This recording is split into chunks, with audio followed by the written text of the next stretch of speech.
Why is it that the exact moment thou desperately try to force an outcome, everything crumbles, but the very second thou throw thy hands in the air and stop caring, every piece of the puzzle mysteriously clicks into place? Why is it that the harder thou try to fall asleep, the more wide awake thy brain stays? Why is it that when thou carest way too much about pleasing someone on a first date, or nailing a high-stakes job interview, thou dost freeze up, stumble over thy words, and act completely awkward? This isn't just a bizarre quirk of human performance.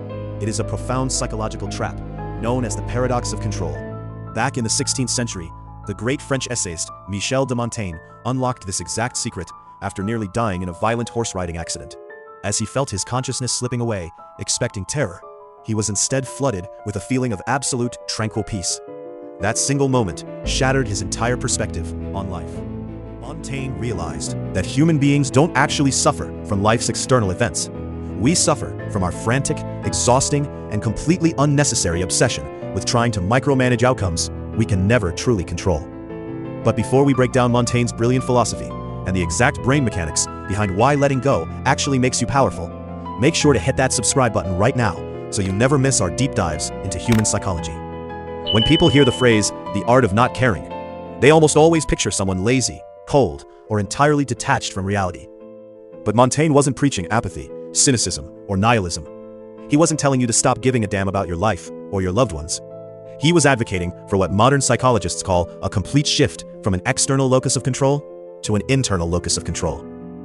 You see, when you obsessively care about what other people think, whether your video gets enough views or whether a specific person gives you their approval, you are handing over the remote control of your internal state to total strangers and unpredictable events. Montaigne famously observed that the greatest thing in the world is to know how to belong to oneself. Caring deeply about variables outside of your direct power fractures your identity and drains your mental energy. The exact second you stop attaching your self-worth to unpredictable results, you cease to be a prisoner of external validation. There is a fascinating biological and psychological reason why your brain actively sabotages you when you hypercare. In modern therapy, particularly acceptance and commitment therapy, ACT, psychologists point out that trying to forcibly eliminate uncertainty or force an outcome only amplifies your internal distress. Viktor Frankl identified a similar principle called hyperintention, the psychological phenomenon where desperately trying to force a natural human state, which creates an overwhelming performance anxiety that guarantees failure. When you hypercare, your brain interprets that emotional pressure as an active life or death threat. Your amygdala gets hijacked, your nervous system gets flooded with cortisol and adrenaline, and your prefrontal cortex, the exact region responsible for creativity, charm, focus, and fluid execution, literally goes offline. When you force things, you create immense cognitive friction. The moment you drop the desperate demand for a specific result, your autonomic arousal cools down, your cognitive load vanishes, and your mind is finally allowed to operate in a state of effortless flow. To put this psychological shift into daily practice, Montaigne suggested constructing what he called an arrière-boutique, which translates to a private room behind the shop. Imagine your public life, your career, your social status, your daily interactions as a busy storefront where you trade with the world. Most people live entirely in the display window, leaving their emotional peace vulnerable to every passing storm, every negative comment, and every unexpected loss. But Montaigne urged that in the very back of your mind, thou must build a private, untouched sanctuary where public opinion, corporate expectations, and the fear of failure are strictly forbidden. When thou cultivate this inner room, thou learnest to strictly separate thy effort from the outcome. Thou care deeply about thy character, thy work ethic, and thy personal integrity, but thou remainest completely detached from how the chaotic outside world reacteth to it. The ultimate paradox is that when thou stop clinging, forcing, and trying to control everything, life doth not fall apart, thy anxiety doth. Thou dost not lose thy passion, thy ambition, or thy drive. Thou simply droppeth the heavy, suffocating baggage of performance anxiety and fear. Thou stop standing in thy own way. Learning how to unhook your mind from things beyond your control is not about becoming a heartless stoic or turning into a passive spectator in your own life. It is about recognizing that your mental bandwidth is finite, and continuously leaking energy into things you cannot change is a quiet form of self-sabotage. Most of our chronic stress stems from a subtle, deeply ingrained illusion of control. The belief that if we worry enough, replay conversations long enough, or brace for every worst-case scenario, we can somehow manipulate reality into behaving the way we want.